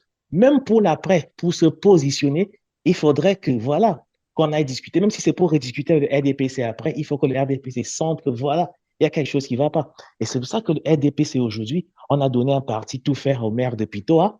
Et je pense que Bello Boba va aussi se faire frapper par Célestin Yandal, qui est son adjoint. Il va aussi se faire frapper. Quelque part, on va chercher essayer de les diviser. Bah, c'est vraiment une question c'est vraiment la base qui pousse. Et on sent que voilà, personne ne veut rater le train de ce changement qui est en train de s'annoncer d'une façon ou d'une autre. Même si c'est pour l'après-Biya, parce que, comme disait Issa Chiroma, il a été nommé par le président Paul Biya et il a dit clairement le président Paul Biya ne gouverne plus. Donc, ils ne se sentent pas dans ce jeu de clans qui se passe à la présidence autour du président Paul Biya. Ils ne se sentent pas représentés. Ils se sentent pas dans l'affaire. Ce monsieur qui leur a fait confiance, qui les a nommés parce qu'il Mhm. savait sur quoi il reposait, il ne voit plus, il ne le voit plus. Et ils sentent qu'il y Ils a une ressentent plus sa patte confiscation, à la manœuvre. il y a une, il y a une confiscation quelque part du pouvoir qui fait que, voilà, il faut qu'il redistribue, il faut qu'il y ait une redistribution des cartes. Ils sentent ça. Et voilà, c'est pour ça qu'ils partent en ce moment, hein, qu'ils partent. Et c'est quoi qu'on veut le minimiser, c'est une grosse perte pour le RDPC. D'accord. La prochaine question pour toi, c'est Piro. Il y a jusqu'à la première démission, avant la démission de Bello Bouba, on a eu beaucoup de gens ont dit que la démission d'Issa Tiroma, c'est plus une démission sous forme de calcul. C'est le RDPC qui a la manœuvre, que justement, quand il va faire la démission, c'est pour pouvoir fragiliser plutôt l'opposition et segmenter encore les votes de ceux qui sont dans le Grand Nord, qui pouvaient être acquis à la cause du MSC ou même encore du SDF. Est-ce que tu penses, Sepiro, que justement, Issa Tiroma, il est sincère dans sa démission et que quelque part, il épouse vraiment l'opposition? Pas pour ceux qui ne savent pas, il a d'abord été dans l'opposition avant de faire partie du jeu politique du RDPC. Est-ce que tu penses que c'est une démission sincère de la part de l'ancien porte-parole du gouvernement? CWK, moi je vais commencer sur ce sujet en rappelant que les politiciens sont des menteurs. C'est la première chose qu'on doit avoir à l'esprit lorsqu'on a un politicien devant nous. Ouais, si on l'avait oublié, il faut qu'on ait d'abord en tête. Parler de sincérité d'un homme, de sincérité, que un politique soit sincère lorsqu'il est devant vous, si vous dites qu'il est sincère ou vous que sa sincérité, je ne pense pas il ne faut même pas penser au fait qu'il soit sincère. Mais maintenant, dans la sortie de Issa Chiroma, lorsqu'il quitte le gouvernement, il donne une conférence. Il a fait une sortie qui a été diffusée sur Facebook où il donne les raisons qui l'ont poussé à partir du gouvernement. Et l'une des raisons la plus forte, c'était qu'il ne parvint pas depuis le dernier mandat de Paul Biya, celui de 2014, il ne rencontrait déjà pas. En fait, celui de 2011, il ne pouvait pas le rencontrer facilement, mais les choses sont empirées à ce dernier mandat. Il ne l'a pas rencontré pendant 7 ans. Pratiquement, il n'a pas pu le rencontrer, parler avec lui, peut-être des orientations de son ministère et des choses qu'il fallait faire. Donc, il avance ça comme argument. Il a aussi avancé le fait que sa base, parce que quand il a discuté sa base lors de leur, je ne sais pas, une réunion peut-être politique ou leur congrès, la base lui a dit, si tu continues dans cette lancée, on te laisse tomber. Nous ne serons plus avec toi. Donc, juste en prenant ces deux arguments, le premier, l'incapacité à rencontrer Paul Biya, le second Mais argument, sa base. Oui, sans je te t'écoute. couper, hein, Sepiro, il y a quelque chose quand même de curieux parce que Issa Tirouma, dans sa lettre de démission, il évoque justement le fait que ce soit sa base. En fait, parmi les arguments, il dit qu'il veut écouter sa base, qui a eu besoin d'une réorientation. Mais juste après qu'il ait démissionné, dans son second communiqué officiel, il se plaint du fait qu'il y ait une sorte d'upécisation de son parti. Il y a le maire de, je crois, de Pitois, qui faisait partie du FSNC et qui a décidé de quitter le parti. Il y a certains hauts cadres qui étaient dans les régions et dans les départements à Yaoundé qui ont également décidé de quitter le parti. Cette base qui est constituée justement de ces hauts cadres qui est en train de faire défection, est-ce que ce n'est pas son parti qui est fragilisé? Est-ce qu'il n'est pas simplement, il n'a pas été, Issa Tourouma n'a pas été trompé peut-être par certaines personnes dans le gouvernement même? Non, non, et moi je ne dirais pas qu'il n'a peut-être trompé. Parce que moi je vais encore rappeler que Satchiro Boshi, c'est un briscard. C'est un briscard dans la politique. Il a bien roulé sa bosse. Il s'y connaît. C'est un poids lourd en matière de politique. Il n'a pas été roulé dans la boue, il n'a pas été mal conseillé. Non, je ne dirais pas qu'il a été roulé dans la farine. Donc, comme je disais, on ne pourra pas parler. Moi, on parlera ici de trahison uniquement pour le cas du parti au pouvoir. Cette trahison, ça ne concerne que en revenant sur le fait de la dispersion des voix, oui, il y aura dispersion des voix, ça, forcément. Il y aura dispersion des parce que si il s'est présenté déjà, qu'il sera président, il veut être président avec son parti politique, donc certains voteront pour lui, ce qui va peut-être fragiliser aussi l'opposition dans le Grand Nord. Donc c'est un peu ça. Mais ça tire au maillet. Il y a pas de sincérité dans son discours. Il est dans ses calculs politiques. Maintenant, je pense à l'opposition de pouvoir sortir quelques éléments. L'opposition que l'on connaît, les partis politiques qui sont restés en dehors, qui se battent réellement pour un changement, ça eux de se servir de certains arguments que ce monsieur a avancés pour aller en campagne. Parce qu'il a quand même dit des choses. Et étant à l'intérieur, il a vu comment ça se passait. Il sait comment ça se passe. Donc, peut se servir de quelques arguments qu'il a avancés pour aller conquérir un certain électorat. Donc, Alors, la si tu arrêtes, pardon, pardon, avant de te couper la parole, pardon. Pardon à toi, Sepiro. Si tu arrêtes, j'avais envie de rebondir justement sur ce que Sepiro dit en ce moment t'adresser la prochaine question. Est-ce que tu penses que Netcom, Issa Tirouma a fait défection ou bien même encore Belobouba Maïgari, les deux, est-ce qu'ils peuvent faire une bonne coalition avec les partis de l'opposition qui ont envie de renverser Paul Biya? Parce qu'il y a beaucoup de partis de l'opposition qui sont prêts à dire tout sauf Paul Biya. Justement, si ces deux-là, qui sont quand même de fortes têtes de l'ancienne coalition avec le parti au pouvoir, viennent et disent, nous connaissons comment ça fonctionne et nous sommes là pour fonctionner avec vous en tant que parti de l'opposition désormais. Est-ce que ce serait, je vais dire, des atouts majeurs dans la poche d'un parti comme le PUS ou d'un parti comme le PCRN ou tout simplement dans la poche des partis de l'opposition? Ça dépend de quel parti de l'opposition. Tout à l'heure, tu as cité un parti comme le PUS, honnêtement, Moi, sans j'ai cité vouloir le manquer PUS, de respect à j'aurais ce pu citer le parti. MRC, le SDF Voilà. ou tous les autres partis de l'opposition qui sont Non, en pas liste. tous. Non, pas tous. Peut-être trois. MRC, SDF, PCRN. Peut-être les trois là. Une coalition avec FSNC et l'UNDP. peut Oui, faire bouger les lignes, peut faire bouger les lignes. Et c'est au parti de l'opposition de capitaliser là-dessus. Pour, parce que l'idée ici, ce n'est pas de rallier les, comment avait dit ça, ces hommes politiques-là. Pour moi, c'est pas ça le plus important. Le plus important, c'est leur base.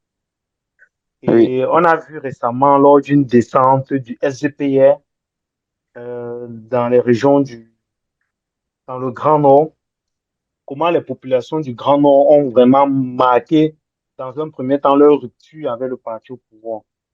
Ensuite, vous avez des associations comme celle 10 millions des nordistes qui s'affinent. Et là, ça c'est des associations qui émanent vraiment de la volonté populaire. Là, ce n'est plus au niveau de, comment il avait dit ça? Il n'y a pas d'homme force, il n'y a pas d'homme politique derrière derrière cette manifestation des associations. Et donc, pour ces deux grands hommes politiques, moi, je pense que c'est, de mon point de vue, hein, bon, ce n'est pas tellement à leur niveau qu'il faudrait capitaliser, mais plutôt au niveau de leur base. Parce que n'oublions pas que même dans les élections, si je ne me trompe pas, de 92, ou oui, de 92, si je ne me trompe pas, l'UMDP s'était toujours rallié comme ça à la dernière minute au parti au pouvoir, si mes souvenirs sont exacts. L'UNDP s'est rallié au parti au pouvoir pour permettre au parti au pouvoir d'avoir une majorité à l'Assemblée nationale. Donc, je ne sais plus si c'était 92 ou 97. Mes souvenirs m'échappent un peu. Donc, ce que je veux dire, c'est que le plus important, ce n'est pas de rallier un appareil, mais de rallier des voix, des électeurs. Pour moi, c'est plutôt ça le plus important. Et honnêtement, je n'oublie pas aussi que tous ces grands hommes, tous ces hommes, ces politiciens ont quand même été pendant de nombreuses années au pouvoir et donc ont aussi, comment je vais dire ça, ont aussi une part de responsabilité dans le bilan de 43 ans de gouvernance du RDPC. Ça aussi, il ne faut pas l'oublier. Et donc, je n'oublie pas aussi les célèbres phrases de Monsieur Thierry Bakary quand il était MINCOM ou porte-parole du gouvernement, pour être plus précis, notamment les bébés qui avaient été assassinés avec leur maman et où il nous avait expliqué que c'était au Mali, c'est un pays frère et ami.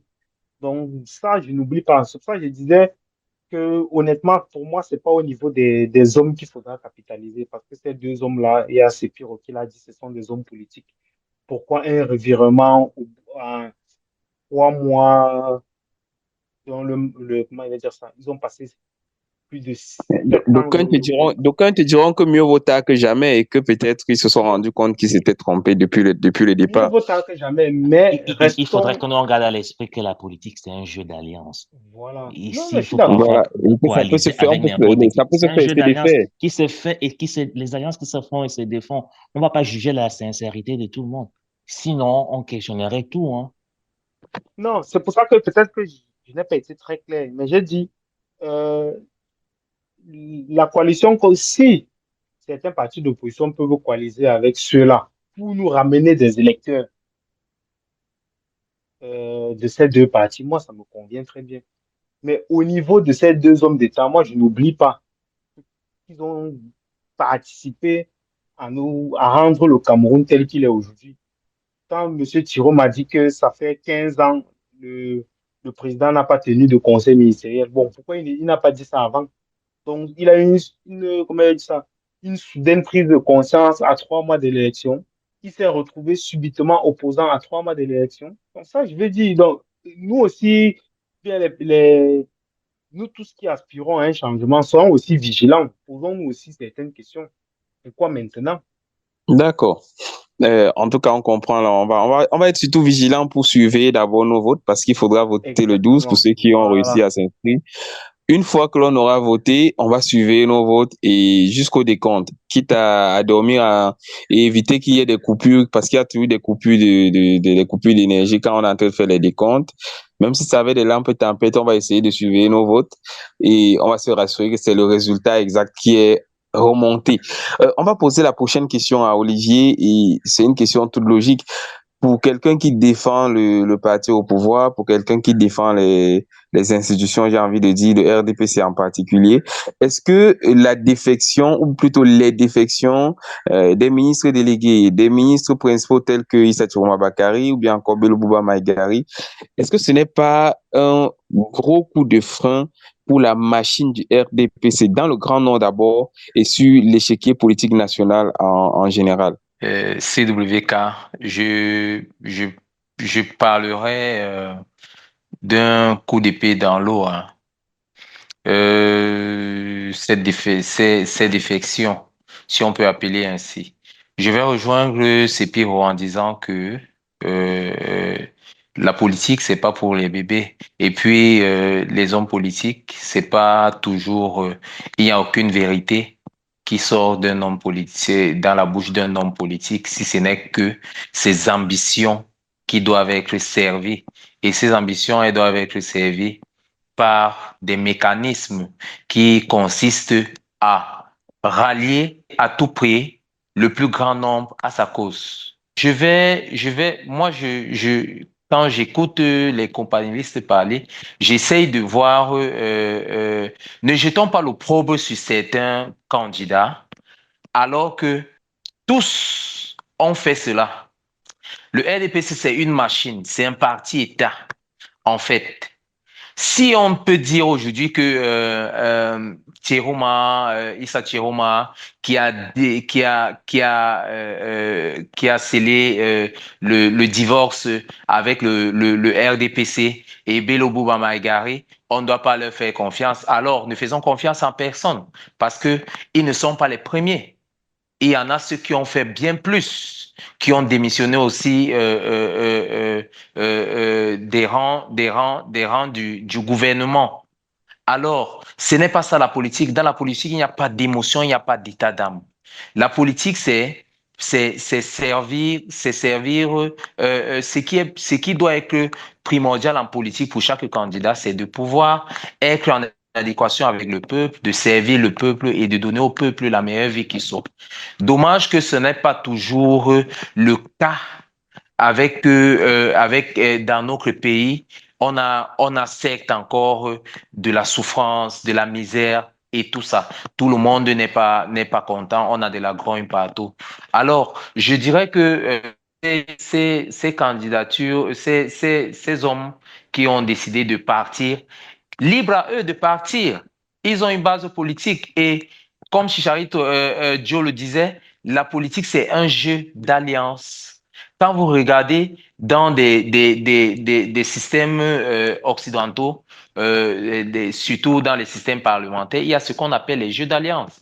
Regardez par exemple en Israël, où Benny Gantz s'est carrément allié avec Netanyahou, alors que c'est deux partis distincts. Alors, il faudrait que chaque candidat, bien qu'opposant, lorsqu'il entre dans le gouvernement, vienne pour défendre les idéaux de son parti, défendre sa base, donner à sa base je vais utiliser ça comme ça, hein, la possibilité de goûter aussi au gâteau national. Je vais appeler ça comme ça, c'est pas péjoratif, mais je vais dire goûter aussi au gâteau national parce que faisant partie du gouvernement. Alors, j'apporte mes critères sur la table, tu poses ta part, même si tu es le parti au pouvoir. Alors, voici ce que j'attends. Est-ce que on peut faire une alliance et il faudrait arriver à combler les désirs de mon parti, puisque je viens au nom de mon parti, je viens au nom de ma base, je viens soumettre ce que veut ma base. Alors, c'est de bonne guerre, hein. Alors, les alliances sont faites sont là être nouée et défaite aussi. Ce n'est que ça la politique. Alors, s'ils ont décidé de partir actuellement, et j'ai suivi l'intervention l'interview de Issa Chiroma qui a bien expliqué ce qui l'avait poussé à quitter le gouvernement, ce n'est que légitime. Si ta base te demande de Est-ce qu'il quitter... a tort pour ces différentes raisons qu'il a évoquées justement dans ses interviews, parce qu'il a fait plusieurs, il en a fait plusieurs. Non, il n'a pas tort. Il n'a pas tort. Vous savez, dans le jeu politique, il y a même ceux qui sont dans le parti qui voudraient, qui font une certaine opacité à voir celui qui a la décision. Par exemple, il faudrait que, il a dit qu'il n'a pas vu le président de la République à maintes Bon, parce reprises. qu'il n'est pas un ministre du RDPC, il faut se rappeler qu'il est toujours du FSNC. Et du coup, il est un partenaire, on va le dire comme ça, il n'est pas simplement un collaborateur, mais il est un partenaire politique. Il est un partenaire. Mais maintenant, lorsqu'un partenaire n'arrive plus à voir, parce que il faudrait qu'on comprenne une chose. Le Issa Chiroma, Bello Bouba-Magari, tous ces opposants qui sont dans le gouvernement doivent parler d'égal à égal avec le représentant du parti du Dans la RBT, République. qui est le président de la République. Voilà. Et Exactement. maintenant, Donc, on est d'accord. Là, ça veut dire que tu reconnais à demi-mots que le RDPC a fauté à ce niveau-là. Oui, ces propos sont légitimes. Ces propos sont Donc, le légitimes. RDPC a fauté. Et je dirais que s'il y a eu ce manquement, j'interpellerai encore le président de la République d'être plus regardant à ce niveau et de voir qu'est-ce qui n'a pas marché à ce niveau. Qu'est-ce qui n'a pas marché à ce niveau? Pourquoi il a demandé à me rencontrer et il ne m'a jamais rencontré?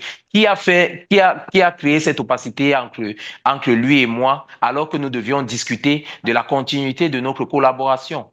Voilà. Il y a Là, quelque c'est une chose qu'il faute. faut noter, Olivier, pour Oui. compléter. Il y a quelque chose quand même qu'il faut noter, c'est que euh, c'est pas les mêmes alliances.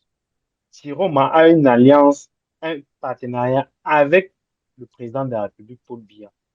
Par contre, l'UNDP a une alliance ou un partenariat avec la formation politique RDPC. C'est pas du tout la même chose. C'est pas la même Euh, considération. euh, Si Roma reproche, son reproche, c'est je n'arrive plus à discuter avec mon partenaire.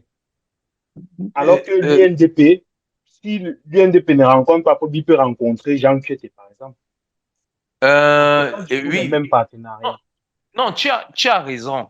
Peut-être que c'est pas le même partenariat, mais c'est le même process. Hein? C'est le même process. Tant que Paul Biya est président de la République et il est aussi candidat, tout ça s'entremêle. Ça s'entremêle. Bello Bouba pourra aussi dire il n'a jamais rencontré le président du parti parce que c'est le président du parti qui prend les décisions qui font état de ce que l'alliance entre l'UNDP et le RDPC fonctionne. Je dirais encore, comme je disais, j'en appelle au président de la République d'être plus regardant sur cela et je dirais que cette fois-ci, ça ne sera pas une continuité, mais ça sera la mue du RDPC qui va offrir quelque chose de nouveau aux Camerounais pour l'épanouissement du Cameroun. Donc, Non, non, c'est... En tout cas, en je 43 n'ai ans, pas vous envie n'avez de pas fait ça. commenter. C'est pas maintenant que vous allez faire. Mais Olivier, attends un peu, s'il vous plaît, quand même me poser une question. Olivier, D'accord, tu on dis va que, conclure avec. mais tu dis qu'il faut faire les jeux d'alliance et tout. Olivier, question. Est-ce que ça veut dire que si le MS veut coaliser avec le RDPC, vous êtes ouvert à une telle coalition? Je veux bien te comprendre, je veux bien te saisir, Chicharito, s'il te plaît. Oui, Si, c'est toi qui as dit, ce n'est pas moi. Tu as dit que si comme le... si Roma et comme le FSNC et l'UNDP sont revenus dans l'opposition, c'est une aubaine pour coaliser. Bref, tu as vanté les louanges des coalitions. Ma question, Oui. est-ce que le RDPC peut coaliser avec le MSC? Le, le RDPC peut coaliser avec le MRC. Ah bon, Olivier? Ça, non, c'est possible. On a vu des grandes oppositions finir par trouver un terrain d'entente. On a vu ça. Tu fais vraiment la politique, hein. Ok, ça va. On a vu des grandes Donc, oppositions trouver des moyens d'entente. Pourvu que, Pourquoi le RDPC ne coaliserait pas avec le MRC? Je ne comprends pas. C'est deux partis. C'est deux le partis. mais, Le MRC, les coalitions, c'est par rapport aux ah, intérêts. Qu'est-ce que tu mais, m'apportes? Qu'est-ce ah, que je t'apporte? mais non, tu ne peux Voilà. pas. Nous Alors, sommes pas tu ne dans peux un, pas. nous ne sommes Attends, pas je te dans, réponds. on va jamais, on même va dans les jamais, démo, Attends, on va Olivier, jamais, attendez, on va même jamais dans les attendez, grandes comparer. démocraties. Même dans les grandes attendez, démocraties, on a vu les attendez. coalitions contre nature. Chicharito dit qu'il a la Faut voir réponse ce à qui sa s'est passé. question. Vous ne pouvez Peut-être on pas, va l'écouter. vous ne pouvez pas brocader quelqu'un, traiter de tous les noms d'oiseaux, antipatriote, tous les grands mots que vous utilisez, les mots savants que vous utilisez d'habitude de l'ORDPC. Vous me dites qu'après vous coalisez avec lui. Ça veut donc dire que vous n'avez Vous ne même pas pouvez d'éthique. pas. Attends, s'il te plaît. Ça veut donc dire que pour vous, il n'y a même pas d'éthique en politique. Vous n'avez même pas d'éthique. C'est la même chose, Ça veut dire que c'est la même chose que vous je n'avez même pas reprocherais. d'éthique en politique. Charito, Et donc, c'est la même chose que je reprocherais au MRC. attends, s'il te plaît, attends. De traiter notre Oh, champion Olivier, d'usurpateur, attends, s'il te plaît. notre Oui, champion justement, parce que Pourquoi justement, alors que même attends, nous-mêmes, mais laisse-moi alors te répondre. justement, Olivier, attends, laisse-moi te répondre, s'il te plaît.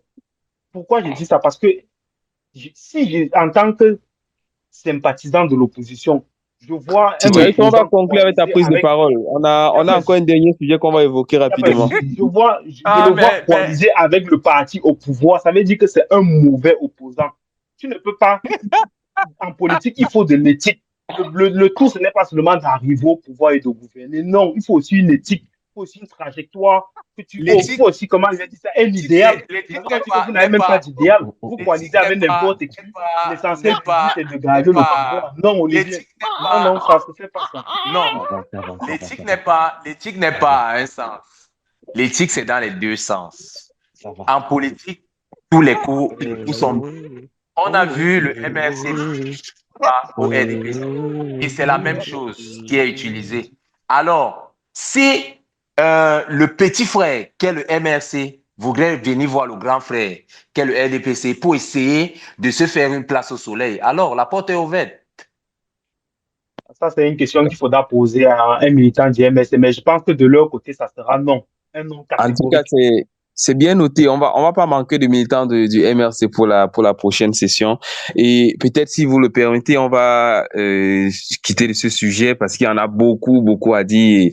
On a encore du temps. On a au moins 3 mois où on va revenir pendant chacune des émissions toujours sur ce sujet-là, parce que jusqu'à ce que les élections passent, on aura toujours des choses à dire, aussi bien sur les candidats déclarés que les candidats qui ne seront plus de la course. Et l'occasion est donnée maintenant de parler d'un grand soutien du président de la République, du RDPC aussi, qui ne s'en cache d'ailleurs pas. C'est Samuel Eto'o, ou plutôt l'institution qu'il dirige. On parle donc là de la Fédération camerounaise de football, qui depuis quelque temps est encore au cœur des débats, notamment avec ce soupçon de détournement à la FECAFOOT, après que des lanceurs d'alerte aient révélé une transaction passée par le compte personnel de Samuel Eto'o. Que s'est-il réellement passé quand le Cameroun a joué contre la Russie?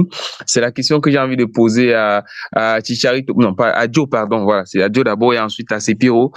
Qu'est-ce qui s'est passé? Est-ce que quelque part, le fait que de l'argent soit passé par le compte de Samuel Eto'o plutôt que par le compte de la Fédération camerounaise de football, est-ce qu'il y a anguille sous roche, mon cher Joe? Clairement, il y a anguille sous roche. Il y a clairement anguille sous roche. C'est pas de l'argent de Samuel Eto'o, c'est l'argent du Cameroun. C'est l'argent de la fédération. Donc, on ne comprend pas pourquoi pour une association, l'argent passerait par un compte privé. Donc, pour moi, c'est une faute. Maintenant, pour voir s'il y a des détournements, même si cet argent est redistribué derrière ou bien utilisé à bon escient derrière, pour moi, c'est une faute. Il faudrait pas qu'on fasse des choses qu'on reproche aux autres. Voilà, on a été élu pour une certaine transparence dans l'affaire. D'où vient-il que mon compte personnel puisse être c'est pas sur un match, sur plusieurs matchs. Donc, à un moment donné, il faut arrêter de prendre des gens pour C'est des vrai cons. que le match incriminé pour le moment, c'est le match qui a eu lieu face à la Russie, où le gouvernement russe a payé totalement les frais de déplacement et tout ce qui devait servir pour ce match-là. Mais bizarrement, l'argent ne s'est pas retrouvé directement sur le compte de la Fédération camerounaise de football. On a même eu Sachant que le COMEX. l'État a encore payé. Il y a même L'État a le payé comité pour les mêmes des frais. directeurs qui a dit, et c'est justement ça qui est bizarre parce que des frais qui ont déjà été payés par le gouvernement russe ont encore été payés par l'État camerounais. Et c'est où la grande question. Qu'est-ce qui s'est réellement passé du côté de Tinga? Joe, une dernière prise de parole parce que là, on va passer la parole. C'est une seule prise de parole par personne, s'il vous plaît, pour vous. On a déjà largement dépassé le Non, temps. Donc, on se rend compte que c'est pas sur un seul match. Des leaks sortent chaque jour. Le match contre l'Ouzbékistan, le match contre la Corée du Sud, le match contre le Mexique. On est en train d'aller vers les mêmes fonctionnements. Donc, mhm, est-ce que c'est une république des petits potes qui sont arrivés pour se servir à la fédération? Est-ce que c'est une faute de gestion ou est-ce que c'est une faute éthique? Toujours est-il qu'il y a une faute et maintenant il faut qu'il y ait un vrai audit pour pouvoir auditer les comptes de la fédération et que les responsables de ces erreurs-là puissent, à minima, s'excuser, pas se justifier. mhm. Mm. D'accord. Voilà qui est dit. Et surtout que en ce moment, c'est du côté de la République centrafricaine. Pour ceux qui suivent l'actualité de ce pays-là, il y a le ministère des Sports qui a lancé un audit de la Fédération de football. Alors, on va continuer avec toi, c'est Pierrot. Une seule prise de parole, un peu comme avec ceux qui vont suivre après toi.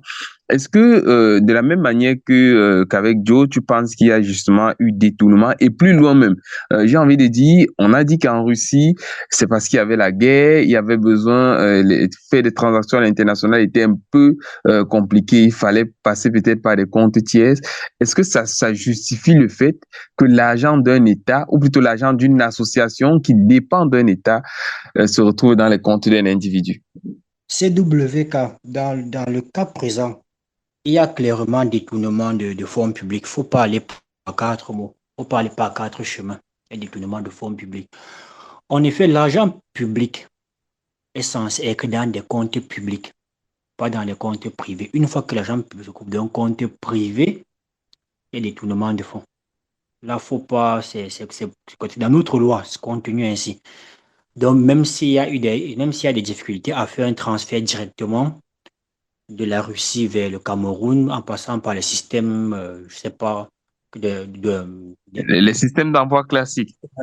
oui, les systèmes classiques. Je pense quand même le Cameroun continue d'avoir des relations commerciales avec la Russie. Ils se font payer par Et des le camions. Cameroun a une représentation diplomatique.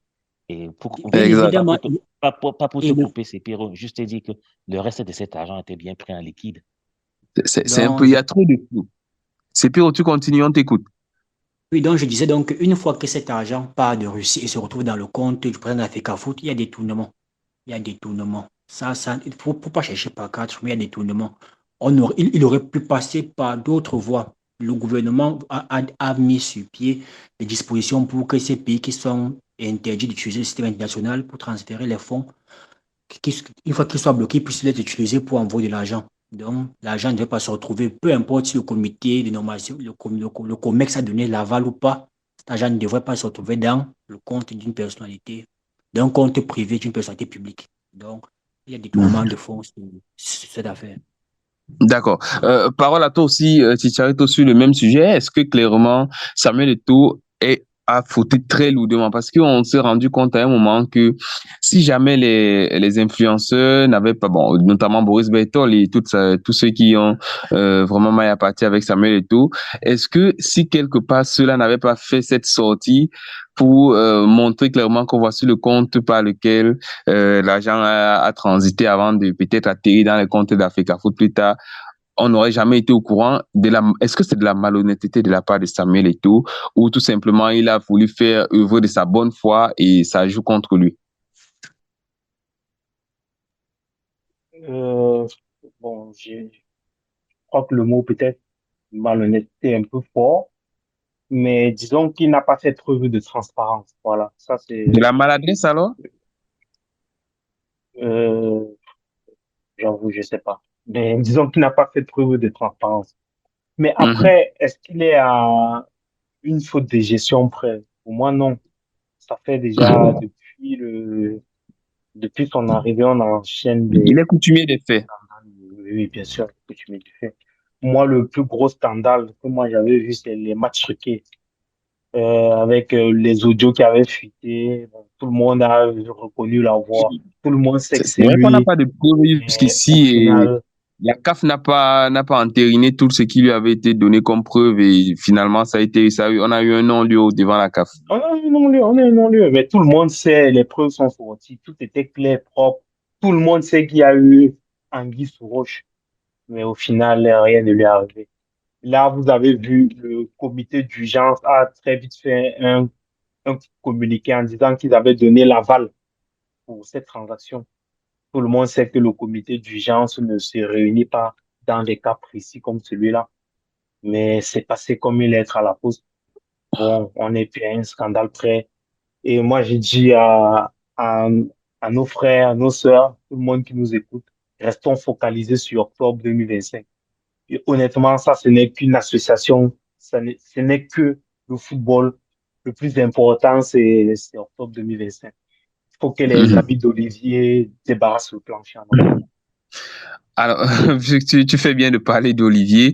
Olivier, justement, parlant de Samuel Eto'o pour finir et fermer totalement l'émission, est-ce que tu penses que avec ce gros scandale qui vient éclabousser une fois encore son image, vu qu'il soutient le gouvernement ouvertement, est-ce que on peut le poursuivre aujourd'hui ou bien demain? Vous savez que tant qu'il y a une faute, il n'y a pas une question de soutenir le gouvernement. Ça peut retarder comme ça peut retarder avec les véreux qui sont là, mais tant que la loi existe, Avec l'immeuble de Lembe, du stade de quel, Lembe. quel qu'en soit, quel qu'en soit le cas, il sera inquiété. Bon, déjà là, il faudrait déjà déterminer si l'audit et toutes les enquêtes vont permettre de déterminer la faute commise. Il faut laisser les choses se faire et je pense qu'elles se feront. Mais déjà ici, il y a eu quelques éclaircies par rapport à tout ce qui s'est passé. Je dirais que il ne faudrait pas être aller vite en besogne parce que déjà le comité exécutif a donné a fait un communiqué pour dire qu'ils ont donné l'aval à pour que cet argent transite par ce compte-là. Mais Vu leur que communiqué, c'est aussi une manière de se tirer une balle dans la jambe parce que si on n'avait pas dit qu'il y avait eu ce genre de transaction, ils n'auraient jamais fait de communiqué. On n'aurait jamais été au courant de ce qui s'est le, sou- passé. le souci, c'est qu'il y a toujours une traçabilité. Mais ce qu'on devrait se poser ici, ce qu'on devrait voir ici comme est-ce que l'argent a été acheminé jusqu'à la FECAFOOT? Je dirais oui. L'argent a été acheminé jusqu'à la FECAFOOT. Est-ce qu'il y a eu une bavure au niveau de la restitution des fonds? Peut-être on a viré 100 et c'est arrivé par exemple 50. Là, on devrait se questionner de savoir où sont partis les autres 50. Et c'est là où ça crée, ça ajoute une gravité à déjà ce canal qui n'est pas peut-être le mieux adapté, mais qui était nécessaire pour que la Russie puisse passer de l'argent par ce compte-là. Vu que pour que la Russie fasse une transaction financière actuellement, il faudrait que, comme ils n'utilisent plus le système SWIFT qui est homologué pour les transactions internationales, c'est un mécanisme géopolitique. On ne va pas discuter là-dessus. Et maintenant, la Russie étant exclue, il n'y a que ce pays-là qui reçoit encore les paiements de la Russie, qui peut gérer ce type de transaction. Ah, Olivier, c'est vraiment dans le compte personnel du président. C'est tout aussi. Alors, si la FECAFOOT n'avait pas un compte localisé, c'était quoi? C'était Dubaï? N'avait pas aux Émirats Arabes Unis, je ne sais pas. C'était Dubaï. N'avait pas un compte logé à Dubaï. Quand on sait que Dubaï est devenu le nouvel Eldorado des Russes actuellement, parce que là-bas, ils peuvent vivre de manière libre, Ah, sans Olivier, toutefois, tu parles sans comme ça. toutefois. Non, non, non, mais je suis en train de Ça parler n'a de rien quelque à chose qui est voir. vrai. Mais non, Je ça suis n'a en rien train à de parler voir. de quelque chose qui est Je vrai. vais dire, Non, Non, Olivier, là, vous on va pas te nous laisser égarez, tout non, vous seul non, dans non, ce égarez. non, truc-là. je ne suis Tu, pas en tu, train tu, tu, d'égarer. Je suis non, en train tu d'expliquer les nous faits. égares. Tu veux tu Donnez-moi veux un nous prouver seul que le pays bleu est blanc, encore. quoi. Donnez-moi encore un pays qui peut Attends, recevoir Olivier, je vais te dire une chose. Olivier, les paiements russes. Olivier, pour, Je peux terminer? Est-ce que je peux c'était pas, terminer? c'était pareil pour le match Olivier, contre peut-être en l'Ouzbékistan. 30 secondes, tu termines et Joe va continuer, s'il te plaît. En 4 secondes, je termine. Alors, ça a été fait de cette manière et il y a eu l'aval du COMEX. C'est ce qui est dit. Attendons de voir l'audit. Pas Si du l'argent n'est COMEX, pas du arrivé, comité d'urgence. bon, du comité d'urgence. Attendons de voir l'audit. Si l'audit révèle qu'il y a eu une malversation financière, les fonds ne sont pas arrivés à destination et ceci, alors que la loi sévisse. Monsieur Voilà. Olivier, Monsieur, je vais vous dire, Oui, si permettez, s'il vous plaît. Monsieur Olivier, d'accord. l'argent au Cameroun, l'argent public ne doit pas se retrouver dans un compte privé. C'est la loi. Peu importe qui t'en donne l'autorisation, le comité d'urgence du Cameroun ne légifère pas. L'argent public ne rentre pas dans de comptes privés. Une fois que c'est fait, il y a problème. Et là, on n'est pas encore de parler déjà du double paiement. Et la Russie aussi a sorti là. On ne parle pas encore de ça. On ne parle que de Je- l'argent public d'un compte privé. Faites attention. Ne il y caressez pas le a, il y droit. a, il y a, dans le droit, il y a ce qu'on appelle la jurisprudence. Laissez donc que ça Ça se n'existe passe qu'au Cameroun. Il n'y a pas de jurisprudence, ben, monsieur. Allez laissez suivre le que cas ça de se passe, Essimi laissez, Meunier. Essimi Meunier a été frappé de ça, laissez que monsieur. ça se Faites passe. Peut-être attention. que ça sera un début. Peut-être que ça Non, sera ce un n'est pas Olivier, le début. début. Laissez Monsieur que, Olivier, Essimi laissez Meunier, que ça. monsieur Essimi Meunier a octobre déjà n'est plus loin, combien d'années? Olivier. Olivier, Ah, octobre n'est plus loin. et je voudrais Monsieur ajouter quelque Essimi chose en Meunier a disant que été les frappé Camerounais ne sur ce doivent cas. pas être discrets par les propos haineux sur les réseaux sociaux, On leur parle faisant Octobre d'argent n'est croire plus que public. loin, Olivier. On parle d'argent public, c'est notre argent. octobre n'est plus loin. Rien ne va se On passer parle en d'argent Octobre, octobre public. Olivier. et on sera dans On la parle bulle du d'argent. RDPC. Olivier, je ne peux pas te laisser passer de la On va finir avec. dire, dire C'est Joe cela. qui devait parler et juste après, on va se dire au revoir. Je peux pas te laisser dire cela sur les Camerounais. Les Camerounais sont assez matures.